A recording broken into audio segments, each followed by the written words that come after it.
잘 지내시고 또 안식 후 첫 번째 안식의 첫 시간으로 또 오신 우리 모든 성도님들을 주의 이름으로 환영합니다.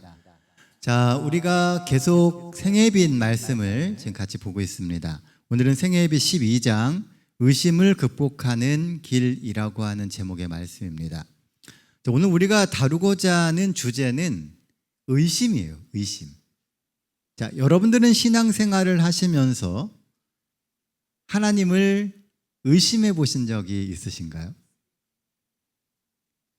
그렇다고 대답을 하자니 믿음 없어 보이는 것 같고, 안 그렇다고 이야기를 하자니 마음속에 꺼림직한 게 남아있고, 아마 그럴 겁니다. 신앙을 한다라고 하는 것은요, 우리가 믿음을 이야기하지만 의심이라고 하는 것을 생각하지 않을 수가 없습니다. 내가 믿고 있는 것이 정말 올바른지, 그리고 때때로 우리 주변에 보면 우리가 도대체 이해를 할 수 없는 일들이 일어나요.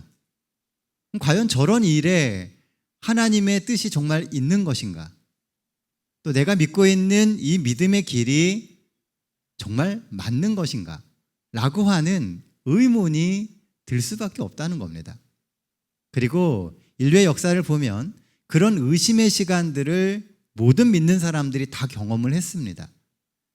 그리고 그렇게 의심의 마음을 어떻게 극복했는지에 대한 이야기가 생애의 빛 제12장에서 다루고자 하는 주제입니다. 의심할 수 있는 것들은요, 굉장히 많아요. 그리고 하나님의 말씀과 우리를 인도하시는 그 길에 대한 의심이 사실은 믿음의 첫 시작점이 되게 된다는 겁니다. 의심이 있어야 믿음도 이루어져요. 아무 생각이 없으면 의심하지도 않게 되고요. 또 의심하지 않으면 사실은 믿음도 갖기가 어려워요. 이 땅에 많은 그리스도인들이 믿음이 있다고 이야기하지만 사실은 생각하지 않고 있는 믿음을 하고 있는 경우가 굉장히 많습니다. 그냥 믿고 있다고 여기고 있는 거죠. 내가 정말 믿는지를 확인하지 않기 때문에 그렇습니다. 많은 사람들이 스스로 의심이 생길 만한 이설들에 관심을 갖고 또 성경을 의심의 눈으로 보고자 하는 그런 성향들이 있어요. 이 생애의 빛에 보면 이렇게 이야기를 합니다. 많은 사람들은 성경에 이해하지 못하는 부분들이 있기 때문에 성경을 의심한다. 그들은 성경에서 설명하기 어려운 것들을 읽는다. 다만 짧은 기간 동안 그리스도인으로 지내온 사람들에게 가끔 그런 일이 있다. 사단은 성경이 우리에게 주신 하나님의 기별이라고 믿는 믿음을 흔들어 버리고자 시도한다. 그런 사람들은 이렇게 질문한다. 어떻게 바른 길을 알 수 있을까? 만일 성경이 참으로 하나님의 말씀이라면 내가 어떻게 의심에서 벗어날 수 있을까? 자, 우리가 직면하고 있는 또 경험했었던 그 질문들에 대한 이야기입니다. 성경이 정말 하나님의 말씀일까? 그리고 그 인도하시는 그 길이 맞는 거라면 지금 내 마음속에 있는 이 의심에서부터 어떻게 벗어날 수 있을까? 어쩌면 그 마음은 사단이 준 마음일지 몰라요. 하지만 그 마음이 아까 말씀드렸던 것처럼 우리의 믿음의 시작점이 될 수 있다는 겁니다. 많은 경우 시간이 지나면서요, 성경을 계속 읽고 신앙생활을 하다 보면 답을 주는 경우가 많습니다. 우리가 답을 찾을 수가 있어요. 어느 순간이 되면. 결국 이런 의심은 꼬리에 꼬리를 물고 들어가다가 그 의심이 깊어지게 되면 믿음의 근간을 흔들게 되는 경우가 있습니다. 많은 사람들이 하나님의 말씀에 대해서 의심하고 또 생각하고 그게 옳은가라고 하는 거에 대해서 판단을 하려고 한다는 것이죠. 생애의 빛은 우리에게 이런 질문을 합니다. 우리는 하나님의 성품이나 하나님의 사업을 완전히 이해할 수 있는가? 여러분들은 어떻게 생각하십니까? 우리는 하나님의 성품을 완전히 이해할 수 있나요? 하나님이 우리가 살아가고 있는 이 세상에서 이루시는 그 모든 일들의 의미를 우리가 완전히 이해할 수 있을까요? 로마서 11장 33절은 이렇게 이야기합니다. 깊도다 하나님의 지혜와 지식의 풍성함이요 그의 판단은 헤아리지 못할 것이며 그의 길은 찾지 못할 것이로다. 하나님의 모든 일들은 우리가 헤아릴 수 없고 판단할 수 없다는 거예요. 성경은 이야기해요. 우리가 그것을 다 이해할 수는 없다는 겁니다. 한계가 있어요. 하나님께서 그 이면을 보여주시지 않으면 우리가 알 수 있는 것은 한계가 딱 정해져 있다는 겁니다. 제가 이런 이야기할 때 욥의 예를 많이 들잖아요. 우리가 욥기를 읽을 때는 욥이 처해 있는 환경을 잘 이해할 수 있지만 여러분들이 욥의 입장이시라면 욥이 당하고 있는 그 일만큼 갑갑하고 정말 답이 안 나오는 일이 없습니다. 정말 민노라하고 신실하게 성실하게 살아오는데 삶에서 일어나는 이 일은 믿음이 없는 사람, 하나님을 거절한 사람에게 일어날 법칙한 그런 일들이 자기 삶에서 일어나는 거예요. 신실한데 모든 가산을 탕진하고요. 건강까지 망칩니다. 그럼 내가 믿고 있는 이 신앙이 하나님이 정말 내 삶에 역사하고 계신가라고 하는 의문을 가질 수 있다는 거죠. 우리도 신앙생활을 하면서 신실하게 신앙생활을 하는데 우리가 하고 있는 사업이 잘 안 될 수 있습니다. 우리가 계획하고 뜻하고 기도했던 그 일이 잘 성취되지 않는 경험을 할 수도 있다는 거죠. 그럴 때 우리가 의심하게 된다는 겁니다. 생애빛은 이야기합니다. 우리의 마음으로 하나님의 성품이나 사업을 완전히 이해하는 것은 불가능하다. 가장 훌륭한 정신을 가진 사람도 그와 같은 거룩한 분을 완전히 이해할 수는 없다. 그러니까 우리가 이해할 수 없는 하나님의 영역이 있다는 거예요. 하나님을 내 이해의 틀 속에 넣는 것은 참 어렵습니다. 그러므로 이해되지 않는 부분을 우리는 판단하게 되고 한두 마디의 말로 정의하려고 하면 할수록 우리는 더욱 미궁에 빠지게 돼요. 이게 어쩌면은 우리가 신앙생활을 해가면서 겪게 되는 가장 힘든 부분입니다.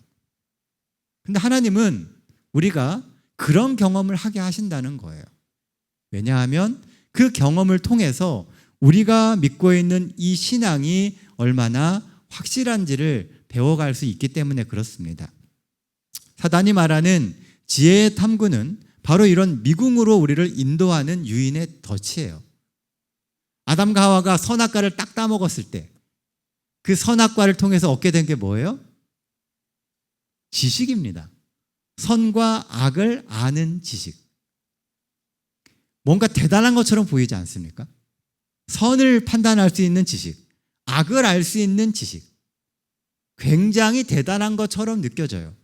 그런데요, 결론적으로 보면 그 지식은 아담과 하와가 차라리 몰랐으면 훨씬 좋았던 지식이에요. 그게 결국 죄가 되었거든요. 우리는 지식을 갖는 것이 무조건 좋다라고 하는 착각 가운데 빠질 수 있다는 겁니다. 그래서 우리의 믿음의 근간을 흔들어 놓을 만한 지식들을 수집하는 데에 몰두하게 되는 경우가 있다는 거예요. 도리어 성경은요, 우리가 인간의 한계를 인정하고 하나님이 우리의 삶을 이끄시는 그 섭리를 믿음으로 받아들이고 순종해야 된다라고 이야기를 합니다. 우리가 이해할 수 없는 영역이 있다는 것을 인정하고 그 영역에서 일어나고 있는 그 일들에 대한 우리의 믿음을 하나님께 보여야 된다는 거예요. 눈에 보이는 것, 확실한 것만 믿고 가는 것은 지혜로운 것처럼 보이지만 사실은요, 믿음을 전혀 갖지 못한 사람의 모습입니다. 하나님은 우리가 믿음이 있기를 원하세요. 그래서 때때로는 우리가 모르는 그 영역의 일들을 하나님께서 이루심으로써 우리가 믿음으로 그 영역을 뛰어넘기를 바라시는 겁니다. 자신의 똑똑함을 자랑하다가 망한 사람들이요, 우리 주변에 보면 허다합니다. 지식은 결국 우리를 허탄함과 망령된 사상 가운데로 이끌어가요. 하지만 기도하며 하나님의 지혜를 구하면 조금씩 우리 눈을 덮고 있던 수건들이 거쳐지게 되고 하나님이 이끄시는 세상의 전모를 믿음의 눈으로 볼 수 있게 되는 겁니다. 우리는 이렇게 살아가고 있지만요, 우주 거민들은 오늘 이 순간에도 우리가 치르고 있는 이 선악의 대쟁투를 보면서 그들이 그전에 깨닫지 못했던 것을 깨닫는 시간을 갖고 있다는 거예요. 우리 역시도 나중에 하늘에 가면 우리가 살아온 이 삶의 모든 것들을 보면서 그 순간 그 순간이 하나님께서 이런 이유 때문에 우리를 인도하셨구나 라고 하는 것을 깨닫는 시간이 있을 거라는 겁니다. 그게 우리가 천년기 동안 하늘에 가서 하게 될 일이에요. 제가 예전에 학생 때로 제가 기억을 해요. 천년간 하늘에 가가지고 왕노릇을 한다 그러는데 너무 지겨울 것 같은 거예요. 하늘에 가가지고 할 수 있는 일이 뭐 뻔할 거 아니에요? 근데 어디를 봐도 그 천년간 무슨 일을 하며 지낼 거라고 하는 게 별로 없어요. 그러니까 거기 가서 뭐 하지? 라는 생각을 했었습니다. 그런데 신앙을 해가게 되고 또 성경을 공부해가고 하는 과정 속에서 하늘에 가면 내가 살았던 삶에 대해서 돌아보고 그 순간에 일어났던 하나님의 놀라운 일들에 대해서 이 화이트는 마치 이 영화처럼 화면들이 지나갈 거라고 이야기를 해요. 우리가 영화관에 가서 영화를 보면 이렇게 화면이 막 지나가잖아요. 그런 것처럼 내 인생을 보게 될 거라는 거죠. 우리가 보는 부분, 보았던 부분과 우리가 보지 못했던 그 막 후의 이야기들을 같이 보게 될 때 우리는 하나님께서 얼마나 우리의 인생 가운데 자주 역사하셨고 하나님의 뜻을 펼치셨는지를 볼 수 있다는 겁니다. 그러니까 그 천년이 아주 재밌는 시간이 될 거라는 거예요. 내 인생을 보면서 또 때때로는 남의 인생을 좀 보면서 그 인생 가운데 하나님이 얼마나 놀라운 일을 이루셨는지를 구경하는 거예요. 세상에서 제일 재밌는 구경이 불구경하고 싸움 구경하고 남의 거 보는 겁니다. 우리가 그런 재밌는 인생을 살 수 있다는 거죠. 그러니까 의심을 하지만 사실은 그 너머에 있는 하나님의 역사를 못 보기 때문에 우리가 그런 의심 가운데 빠질 수 있다는 것입니다. 그렇다면 쓰여진 말씀, 곧 성경은 어떨까요? 여러분들 성경을 열심히 읽고 계십니까? 네, 열심히 읽으셔야 됩니다. 때를 얻든지 못 얻든지 읽어야 돼요. 읽다 보면 어느 순간 이 성경이 깨달아집니다. 그 구절구절을 다 이해하지는 못할지언정 역사를 이끌어 가시는 하나님의 큰 그림이 보일 수 있게 돼요. 하나님의 말씀은 그 말씀을 주신 하나님과 마찬가지로 결코 완전히 이해될 수 없다. 죄가 이 세상에 어떻게 들어왔는지 설명하기는 어렵다. 우리는 하나님이 어떻게 인간이 되셨는지 이해할 수 없다. 우리가 어떻게 의롭게 되며 어떻게 죽은 상태에서 일어날 것인가 하는 것은 심오한 주제들이다. 그러나 우리는 우리를 향한 하나님의 계획에 대하여 모든 것을 이해할 수 없다고 해서 하나님의 말씀을 의심해서는 안 된다. 제가 이제 교회 처음 오셔가지고선 기본교리 같이 공부하시는 분들에게 이 부분에 대한 이야기들을 꼭 드려요. 우리가 공부를 하고 있는 부분 것보다 더 위쪽으로 가면 설명할 수 없는 많은 것들이 있습니다. 그러면서 꼭 예를 드는 게 죄의 기원입니다. 죄가 어떻게 시작됐는지, 사단이 만들어낸 것인지, 아니면 하나님이 죄를 만드신 것인지. 어느 쪽이 돼도요, 둘 다 말이 안 돼요. 사단이 죄를 만든 거면 사단은 뭔가를 만들어낼 능력이 있는 거예요. 그러니까 말이 안 되고, 만약에 하나님이 죄를 만드신 거면 이 땅의 모든 역사가 다 쇼가 돼버립니다. 그래서 죄의 기원은 우리가 공부해서 올라가고 파헤치면 파헤칠수록 미궁에 빠진다고 이야기를 드려요.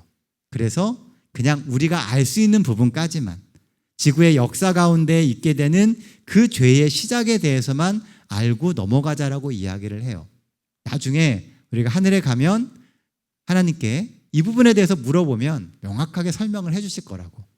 그때 되면 우리가 더 지혜로워지고 우리의 지식이 더 많아지기 때문에 하나님이 주시는 그 설명을 이해할 수 있을 것이다라고 이야기를 합니다. 생애의 빛은요, 이 성경에 대해서 이런 말씀을 또 하십니다. 성경은 우리의 마음의 필요와 소원을 채워주는 진리를 단순한 방법으로 우리에게 소개해 준다. 성경은요, 단순해요.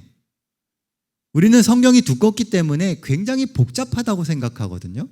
그런데 계속 읽어가다 보면은 성경은 아주 단순한 이야기를 하고 있습니다. 자, 구원은 어떻게 받나요? 자, 구원은 어떻게 받아요? 구원은 믿음으로 받는 거죠. 동의하세요? 자, 그럼 우리는 왜 안식일을 지켜요? 예수님 믿는데 그럼 구원 얻은 거잖아요. 근데 우리는 왜 율법을 지키며 안식일을 지키며 각종 그런 율법 가운데서 생활을 할까요?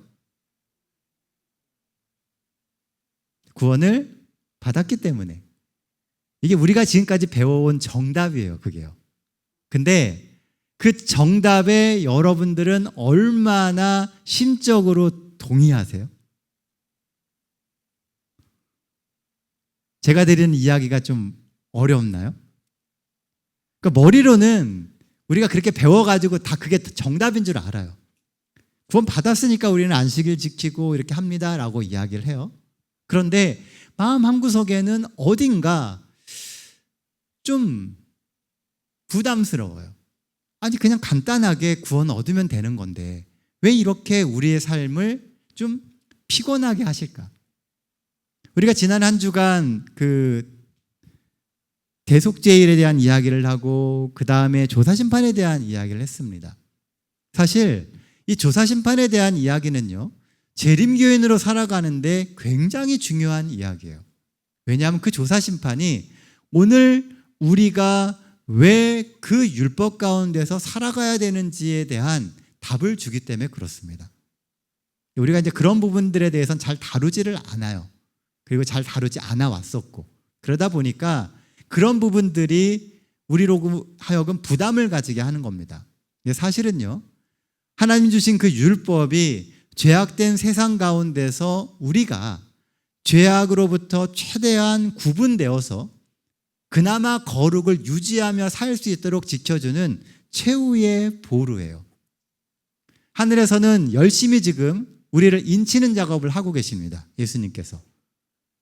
여기 있는 이 백성들이 내 백성이라고, 나를 믿고 나의 핏값으로 구원받은 백성이라는 것을 인치시는 일을 하세요. 이게 조사심판이에요. 그리고 우리는 그 인치심에 합당하게 우리의 삶에서 최대한 거룩함을 유지하며 살기 위해서 이 신앙생활을 하고 있는 것이죠. 성경은 사실은 그렇게 단순한 이야기를 하고 있어요. 그런데 우리는 그 안에다가 자꾸 뭔가를 붙여서 복잡하고 좀 내가 좀 더 대단한 신앙인이 되는 것처럼 보이게 하고 싶어 한다는 거죠. 그런데 사실은 우리가 예수님을 개인의 구주로 영접하는 그 순간 우리는 이미 구원의 생명책에 이름이 올라간 사람들입니다. 우리가 때때로 죄를 좀 짓고 실패한다 할지라도 그 이름이 지워지지 않아요. 그렇게 쉽게 지워지고 써지고 하는 게 아니에요. 우리의 믿음의 고백을 통해서 우리는 이미 구원받는 사람이 되었어요. 단지 그 구원을 유지하는 삶을 살아가는 것이죠.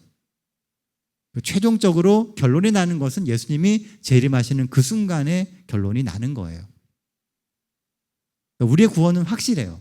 그리고 그 구원은 매일매일 이루면서 살아가는 겁니다. 성경은 단순해요. 그래서 우리가 하나님의 말씀이기 때문에 때론 이해되지 않는 부분들도 우리가 믿음으로 받아들이면 어느 순간 그 믿음으로 받아들였던 것이 나를 지켜주는 신앙의 보루가 되는 경험들을 하고 있다는 것입니다. 먼저 믿음으로 받아들이고 그 말씀이 어떻게 성취되는지를 우리는 지키면서 기다려야 되는 거예요. 그러면 하나님께서 믿음으로 선택하고 따랐던 그 말씀이 어떻게 성취되는지를 우리의 두 눈으로 목도하게 하실 겁니다. 그게 어쩌면 우리가 신앙생활을 해가는 재미가 될 수 있을 거예요. 그래서 중요한 것이 성경을 연구하는 태도예요. 생애빛에 나오는 말씀입니다. 사단은 우리의 정신력을 성경 연구에서 분리시키고자 노력한다.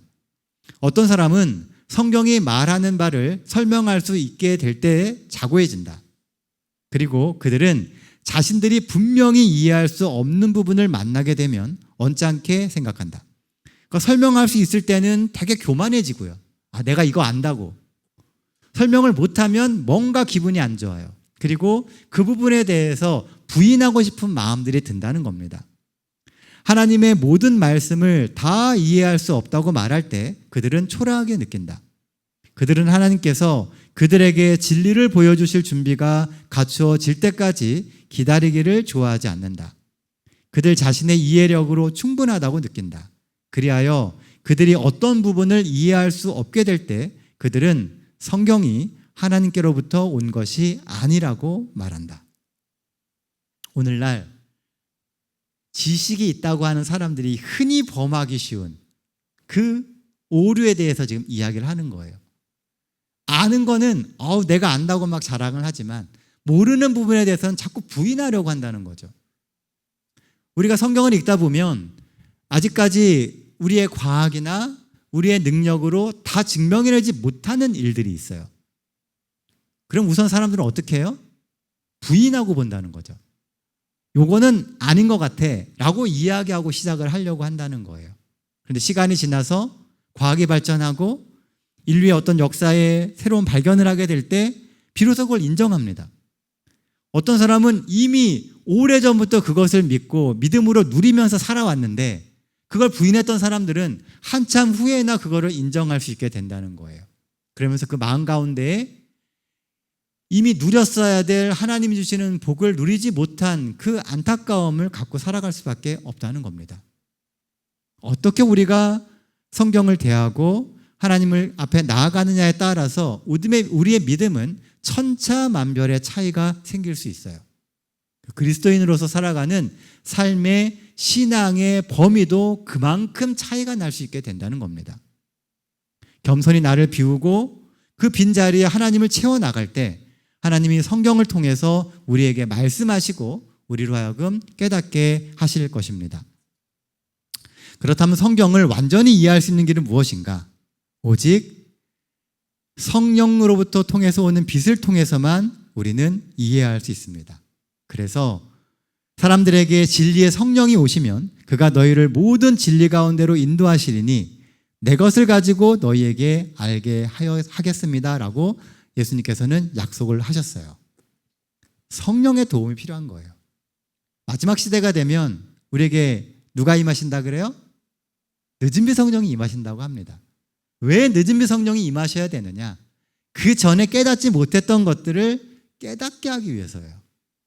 늦은비 성령이 임하면 대단한 능력도 생겨나겠지만 그것보다 더 우선되는 것은 우리의 믿음을 확고히 해줄 수 있는 이해도가 생긴다는 거예요. 성령께서 깨닫게 해주시기 때문에요. 재림 전에는 우리가 늦은비 성령도 임하시지만요, 또 뭐도 있다고 이야기해요? 야곱의 환난도 있다고 이야기해요.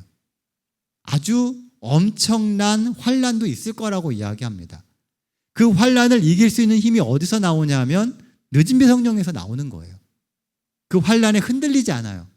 왜냐하면 그 환난이 아무것도 아니라는 것을 깨달을 수 있기 때문에요.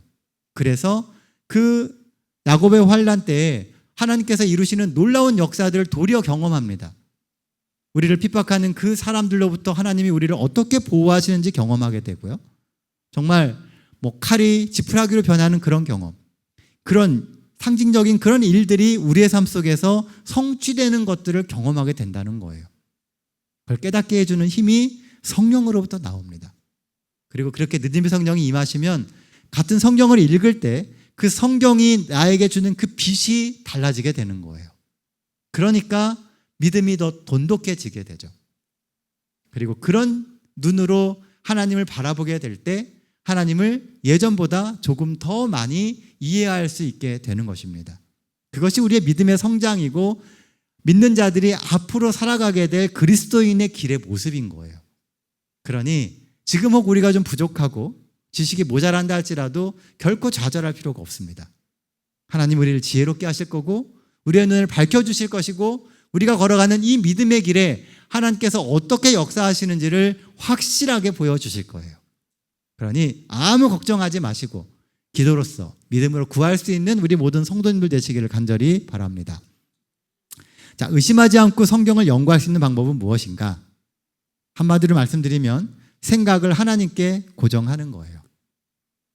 하나님이 왜 이 말씀을 나에게 주실까? 요즘은 정말 말씀의 홍수의 시대입니다. 여러분들이 조금만 관심을 가지면 정말 훌륭하신 목사님들의 말씀들을 들을 수 있고요. 여러분들이 성경을 연구하려고 하면은 성경 연구에 도움을 줄 수 있는 수많은 책들과 요즘에는 컴퓨터 프로그램들도 많아요. 여러분들이 관심을 가지고 우리의 시선을 하나님께 맞추면 세상의 그 수많은 세속적인 매체들이 도리어 우리가 하나님께 나아갈 수 있는 길을 열어주는 것이 될 수도 있다는 겁니다. 조금만 귀 기울이면요, 라디오에서도 하나님의 말씀이 나오고 요즘엔 TV에서도 하나님의 말씀이 나와요. 그리고 교회 앱에 들어가도 전국에 있는 목사님들 말씀이 다 올라와 있습니다. 저 예전에 대학교에서 목회할 때요, 이제 코로나였잖아요. 교회를 못 오시니까 전국에 있는 교회 목사님들 설교가 쫙 올라와요. 그럼 마음에 드는 분들 이렇게 찍어서 보시는 분들이 꽤 많았습니다. 이분 유명하다니까 한번 들어보고 또 이분도 들어보고 평균 한 주에 3분씩 들어요. 집사님들이 저한테 얘기를 하세요. 이번 주에는 어느 교회 목사님 얘기 들었다고, 그거 가지고 예배 드렸다고. 뭐 다 괜찮습니다. 우리가 하나님의 말씀에 관심을 갖고 우리의 시선을 하나님께 고정하면 고정할수록 어디서부터 하나님의 은혜의 빛이 흘러 내려올지 몰라요. 최대한 그 빛들을 모아야 돼요.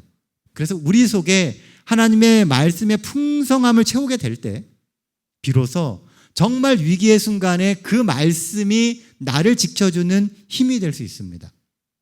그러니 우리의 시선을, 관심을 하나님께 고정함으로써 성경을 의심하지 않고 연구할 수 있는 그런 우리 모든 성도님 되시기를 바랍니다. 자, 의심으로부터 더욱 분명히 이해를 갖게 되는 비결은 생님에서는 이렇게 이야기해요.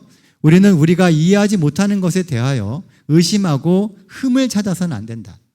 이해가 안 된다고 의심하거나 이게 분명히 잘못됐을 거야 라는 생각을 가져서는 안 된다는 거예요. 우리는 우리가 이미 가지고 있는 빛 가운데서 걸어가야 합니다. 우리가 믿고 있는 것, 우리가 깨달은 그 빛 안에서 계속 걸어가다 보면 다 이해하지 못했던 그 부분이 어느 날 어렴풋이나마 이해가 되기 시작해요. 그리고 그것이 시간이 지날수록 더욱 또렷해지는 경험을 하게 된다는 겁니다. 그것을 통해서 더 큰 빛이 들어오는 경험을 하게 됩니다. 그리스도의 은혜로 우리는 분명히 밝혀진 모든 의무를 이행해야 한다. 그러면 우리는 지금의 의문과 의심을 품고 있는 그것들을 이해하고 실천할 수 있게 될 것이다. 명심하게 되시길 바랍니다. 믿음으로 우리는 미래를 바라보고 하나님의 약속을 붙잡을 수 있다. 그분께서는 우리가 이해하는 면에서 자라날 것이라고 약속하신다. 우리의 힘은 하나님의 힘과 연합되고 그분과 접촉하게 될 것이다. 지금 우리가 이해하지 못하는 모든 것들이 밝혀지고 분명해질 것에 대하여 우리는 감사할 수 있다. 우리는 지금 파기된 계획과 실패만을 볼 수도 있다. 그러나 그때에는 하나님께서 우리의 생애를 위하여 완전하고 아름다운 계획을 가지고 계셨음을 보게 될 것이다. 지금 우리의 시선에는 우리가 기도하는 대로 이루어지지 않고 깨어졌던 그 수많은 계획들만 보일지도 몰라요. 내가 그렇게 오래 기도했는데 왜 하나님은 안 들어주시나? 왜 세상의 역사는 이렇게밖에 안 되나? 라고 하는 그런 깨진 것들만 보일 수 있어요. 완성되지 않은 것처럼 보이고 불완전하고 기도가 성립되지 않는 것처럼 보이는 것만 보일 수 있다는 겁니다. 그러나 그때가 되면 우리의 생애를 위하여 주님께서 이루신 그 계획들을 볼 수 있다는 거예요. 왜냐하면 막후를 볼 수 있기 때문에요. 옛날에 유명한 공자가요, 조카 공멸에게 물어봤습니다.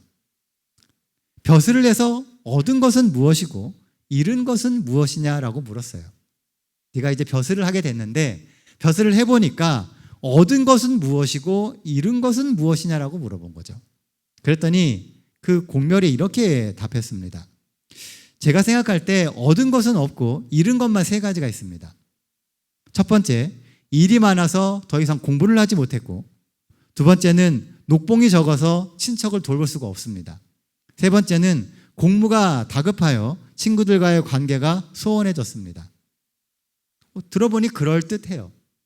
같은 질문을 공자가 같은 벼슬을 하고 있었던 복자천이라고 하는 사람에게 또 물어봤습니다. 벼슬을 해서 얻은 것이 무엇이고 잃은 것이 무엇이냐? 복자천은 그 물음에 이렇게 답했습니다. 잃은 것은 없고 얻은 것만 세 가지가 있습니다. 정반대의 이야기를 해요, 지금요. 첫 번째, 예전에 배운 것을 날마다 실천하여 학문이 더 늘었고, 두 번째는 녹봉은 적지만 이를 아껴 친척을 도왔기에 더욱 친근해졌습니다. 세 번째는 공무가 다급하지만 틈을 내니 친구들과 더욱 가까워졌습니다. 똑같은 상황인데요. 똑같은 요건인데 같은 문제를 바라보는 시각이 달랐다는 겁니다. 같은 벼슬을 하면서도 공멸은 잃은 것만 세 가지였고 복자천은 얻은 것이 세 가지나 됩니다. 잃은 것을 센 공멸은 벼슬한 것이 고달팠어요. 그리고 얻는 것이 많았던 복자천은 벼슬한 것이 행복했습니다. 똑같은 상황인데 같은 길을 걸어가는데 누구는 고달프고 누구는 행복할 수 있다는 거죠. 같은 일을 하면서도 같은 하루를 보내면서도 어떤 사람은 불행에 빠져서 살아갈 수 있고 어떤 사람은 행복에 빠져서 살아갈 수 있습니다. 신앙도 똑같습니다. 신앙하는 것이 어떤 이에게는 굉장히 고달파요. 왜 하나님은 하필 나를 제7일 안식일 예수 재림교인으로 부르셔가지고 이 진리를 알게 하셔가지고 이 힘든 신앙의 길을 가게 하시는가 라고 이야기하는 분들도 있고요. 제가 예전에 그랬거든요. 근데 어떤 이는 하나님이 나를 이렇게 고맙게 부르셔서 진리를 알게 하시고 진리 가운데서 진리를 알며 행복하게 살아갈 수 있게 하셨다라고 행복해하기도 한다는 겁니다. 행복한 사람은요, 늘 얻는 것을 세는 사람이에요. 의심하고 잃어버린 것, 손해보지 않으려고 하는 그런 것이 아니고요. 하나님이 내 삶에 주신 것들의 행복을 찾고 그 안에서 기쁨을 찾고 하나님과 더 친밀해지려고 하는 그 사람들이 사실은 신앙을 즐기는 사람들입니다. 예수님도 그런 얘기를 하셨어요. 사람들이 전부 다 천국을 기다려요. 근데 천국은 두 가지가 있습니다. 오실 하나님의 나라, 오실 천국이 있고요. 이미 온 하나님의 천국이 있습니다. 자, 오실 천국은 어떤 걸까요? 예수님 재림하실 때 오게 될 하늘나라예요. 우리가 다 그 하늘나라 갈 꿈을 꾸고 있잖아요. 그렇죠? 별로 아니신가 봐요. 기대가 안 되시나 봅니다. 우리가 그 하늘나라를 꿈꾸고 있잖아요. 이 예수님의 제자들도 똑같이 그걸 꿈꾸고 있었어요. 근데 예수님이 또 다른 하늘나라를 얘기하셨습니다. 이미 임한 하나님의 나라가 있다는 거예요. 그게 뭐예요? 예수님과 지금 내가 만나면서 누리는 이 하늘나라예요. 예수님을 직접 보면서 예수님이 이루어주시는 그 일들을 보고 그 말씀을 들으며 하늘을 경험하며 사는 겁니다. 오늘 우리에게 하나님의 나라는 임해 있습니까? 오늘 우리의 삶 속에 하나님이 채워주시는 행복이 있습니까? 이 안식일 하나님께 그 행복을 구하고 우리 가운데 임하신 하나님을 만날 수 있게 해달라고 기도하며 또 구하시는 우리 모든 동탄 새하늘교회 성도들 되시기를 바라며 오늘 말씀 마치겠습니다.